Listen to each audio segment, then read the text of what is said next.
ಭಾರತೀಯ ಜನತಾ ಪಾರ್ಟಿ ಉಡುಪಿ ನಗರ ಮತ್ತು ಗ್ರಾಮಾಂತರ ವತಿಯಿಂದ ಶಾಸಕ ರಘುಪತಿ ಭಟ್ ಅವರ ನೇತೃತ್ವದಲ್ಲಿ ಡಿಸೆಂಬರ್ 24 ಮತ್ತು 25ರಂದು ಉಡುಪಿಯಲ್ಲಿ ಅಟಲ್ ಉತ್ಸವ ನಡೆಯಲಿದೆ.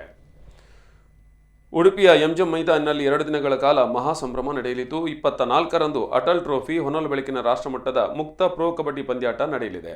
25ರಂದು ಬೂತ್ ಸಂಗಮ, ಅದಾದ ಬಳಿಕ ಸಂಜೆ ಖ್ಯಾತ ಗಾಯಕ ವಿಜಯ್ ಪ್ರಕಾಶ್ ಬಳಗದಿಂದ ರಸಮಂಜರಿ ಕಾರ್ಯಕ್ರಮ ನಡೆಯಲಿದೆ. ಡಿಸೆಂಬರ್ 24 ಮತ್ತು 25ರಂದು ಉಡುಪಿ ನಗರ ಮತ್ತು ಗ್ರಾಮಾಂತರ ಸಮಿತಿಯ ನೇತೃತ್ವದಲ್ಲಿ ಬೃಹತ್ ರೀತಿಯಲ್ಲಿ ಒಂದು ಅಟಲೋತ್ಸವವನ್ನು ಆಯೋಜಿಸ್ತಾ ಇದೆ. ವಿಶೇಷವಾಗಿ 24ನೇ ತಾರೀಕು ಸಂಜೆ 5 ಗಂಟೆಯಿಂದ ರಾಷ್ಟ್ರೀಯ ಪ್ರೊ ಕಬಡ್ಡಿ ನಡೆಯಲಿಕ್ಕಿದೆ.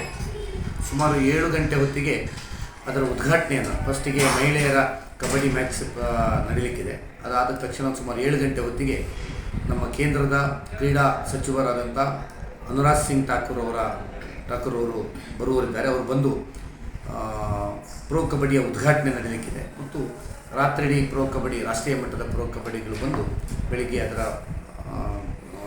ಪ್ರಶಸ್ತಿ ವಿತರಣೆ ಕಾರ್ಯಕ್ರಮ. ಎಷ್ಟು ಟೀಮ್ ಭಾಗವಹಿಸಿದೆ ಸರ್? ಸುಮಾರು 12 ರಾಷ್ಟ್ರೀಯ ಟೀಮ್ಗಳು ಭಾಗವಹಿಸ್ತಾ ಇದೆ. ಮತ್ತು 25ನೇ ತಾರೀಕು ಬೂತ್ ಸಂಗಮ, ಅಂದರೆ ಬೂತಿನ ಮಟ್ಟದ ಕಾರ್ಯಕರ್ತರ ಒಂದು ಸಮಾವೇಶವನ್ನು ಆಯ್ದ